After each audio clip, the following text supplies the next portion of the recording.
মাছের কাঁটা শুধু ভর্তি। হ্যাঁ কালি পড়ছে না কেন? পড়বে তো, কালি তো রান্নাঘরে রান্না হয় না তো কালি জোঁক হয়ে আছে। চকচক করছে দেখছি, চকচক করছে দেখ। কিন্তু তোর হাতে যন্ত্রণা করবে। আজ রান্নাঘর পরিষ্কার করতে গিয়ে ছেলে আর আমার তো হাল পুরো বেহাল হয়ে গিয়েছে। সত্যি বলছি, রান্নাঘরের পরিস্থিতি যে এই রকম অবস্থা সত্যি বলছি ভাবতে পারিনি।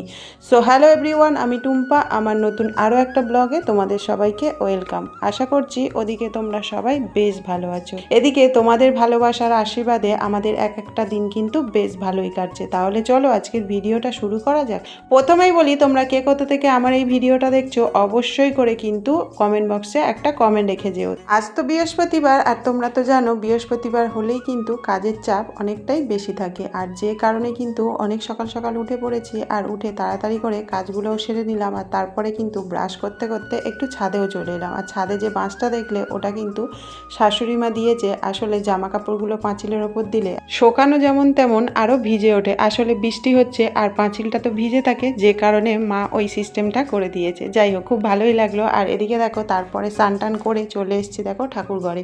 আর আমি আসার আগে তোমরা তো দেখলেই তোমাদের দাদাভাই কিন্তু মোটামুটি সমস্ত কিছু গুছিয়ে রেডি করে রেখে গিয়েছে। আর ছেলে যেহেতু স্কুলে যাবে, যে কারণে আমি কিন্তু তাড়াতাড়ি করেই কাজ করছিলাম। তো তারপরে ছেলে বললো আমি স্কুলে যাব না। তো তারপরে ভাবলাম ধীরে সুস্থে তাহলে পুজোটা করে নিই, কারণ সব কাজ তাড়াতাড়ি সারা গেলেও পুজোটা কিন্তু তাড়াতাড়ি করা যায় না। কারণ পুজো করতে গেলে অনেকটা সময় নিয়ে তবেই আমাদেরকে পুজো করতে হয়। যাই হোক, এদিকে দেখো তোমাদের সঙ্গে গল্প করতে করতে ঘট পাল্টানো তো আমার হয়ে গেল। আর তারপরে কিন্তু আরতি করে পুজোটাও কিন্তু কমপ্লিট করে ফেললাম। আর এরপরে দেখো ঠাকুর ঘরে ঠাকুরকে প্রণাম করে 1 ঘন্টা বাজিয়ে আমি আমার পুজো সম্পূর্ণ করলাম। তো তারপরে দেখো এদিকে চলে এসে দেখি ছেলে আমার চা করে রেডি করে রেখেছে। সত্যি কথা বলতে অনেক ভাগ্য করলে তবে আমার ছেলের মতো ছেলে পাওয়া যায়। আর আমি বোধহয় আগের জন্মে অনেক পুণ্যি করেছিলাম, তাই হয়তো এরকম একটা ছেলে পেয়েছি। যাই হোক, চা তো খেয়ে নিলাম। আর তারপরে দেখো চলে এসেছি ভাত বসাতে। আসলে আজ যেহেতু ছেলে স্কুলে যাবে না, তারা নেই, কিন্তু আজ ওই যে রান্নাঘরটা কালকে খালি করে রেখেছিলাম, আজ ভাবলাম ছেলে যেহেতু বাড়ি আছে তাই দুজনে মিলে রান্নাঘরটা আজকে একটু পরিষ্কার করব। তো যে কারণে তাড়াতাড়ি করে ভাবলাম রান্নাটা আগে কমপ্লিট করে ফেলি, না হলে তো বেলা হয়ে যাবে। আর ওদিকে কাজ করতে গেলে এদিকে রান্না করতেও অনেকটা দেরি হয়ে যাবে। আর তোমরা তো জানো মা 1টা থেকে 1:30টার মধ্যে কিন্তু ভাত খায়, যে কারণে আমি যেখানেই যাই করি না কেন আগে রান্নাটা কমপ্লিট করি, তারপরে কিন্তু কাজে লাগি বা কোথাও যাই আর কি। যাই হোক, দেখো সকালে খেলে আমাদের কিন্তু বিকেলে চিন্তা করতে হয়, কারণ আমরা তো বাঙালি। তো যে কারণে আমি দেখো কিছুটা মটর ভিজিয়ে দিলাম। আর আজ যেহেতু নিরামিষ, আজ তো নিরামিষ রান্না হবে রাতে, তাই ভাবলাম একটু ঘুগনি বানাবো। আর দেখো ঘুগনির মটরটা ভিজিয়ে আমি কিন্তু ছাদে একটু রোদে দিয়ে এলাম। সত্যি কথা বলতে ওই যে রোদে দিলে রোদের গরমের মানে মটরগুলো না খুব ভালো ভিজে যায়, আর সেই মটরে ঘুগনি করলে খুব সুন্দর টেস্টও হয়। যাই হোক, এদিকে দেখো আমি তো একদিকে ডাল আর একদিকে হচ্ছে বাঁধাকপি সিদ্ধ বসিয়ে দিয়েছি। আর ভাতটা কিন্তু আমার মোটামুটি হয়ে গিয়েছে, পাঁপড় ভাজাও হয়ে গিয়েছে।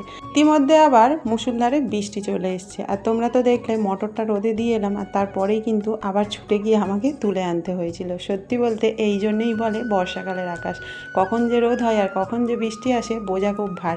এদিকে দেখো ছেলে আমার খাবার রেডি করে আমাকে বলছে মা আগে খেয়ে নাও তারপর কাজ করবে, না হলে তোমার খাওয়াই হবে না। যাই হোক, খেয়ে তো নিলাম দুজনে মিলে, ওকেও একটু দিলাম আমিও একটু খেলাম। আর তারপরে বাঁধাকপির তরকারিটা বসিয়ে চলে এসেছি দেখো নিচে, কারণ অনেকটাই বেলা হয়ে গিয়েছে। এখন থেকে যদি শুরু না করি আর শেষ করতে পারবো না।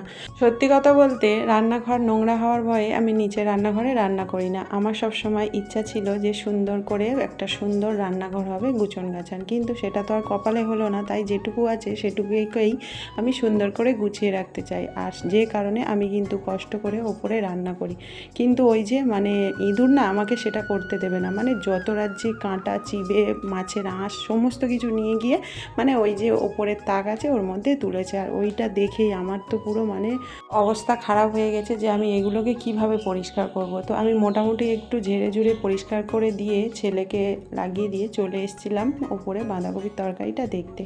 তো ফাইনালি তরকারি তো আমার হয়ে গিয়েছে, মানে রান্নাটা অফ করে আবার চলে এসেছে নিচে। আর এদিকে দেখো ছেলে তো কিছুটা পরিষ্কার করেছে, আর তারপরে কিন্তু আমিও স্প্রাইট দিয়ে আর ভালো করে ঘষে একদম চকচকে করেছে। আর এটা করতেই আমাদের দুজনের অবস্থা কিন্তু মানে খুব খারাপ হয়ে গেছে। মানে তখন বাজে প্রায় 3টে, আমরা স্নান টান করে সবে এসেছি। আর তোমরা তো জানো সকালে একবার স্নান করেছিলাম, ফের স্নান করেছি, মানে অবস্থা পুরো খারাপ, মানে ছেলেরা আমার পুরো বেহাল অবস্থা। সত্যি কথা বলতে প্রচণ্ড হারে কষ্ট হয়েছে আর প্রচণ্ড খিদে পেয়েছে। তো তাড়াতাড়ি করে দেখো ভাত বাড়তে শুরু করে দিয়েছি। আর এখন বাজে কিন্তু প্রায় 3টে, মানে বুঝতে পারছো 12টা থেকে আর 3টে পর্যন্ত কাজ করেছি। যাই হোক, আজকের ভিডিওটা এই পর্যন্ত। ভিডিওটা কেমন লাগলো কমেন্ট করতে ভুলো না। দেখা হচ্ছে তোমাদের সঙ্গে পরের ভিডিওতে। সবাইকে ভালো থেকো, টাটা।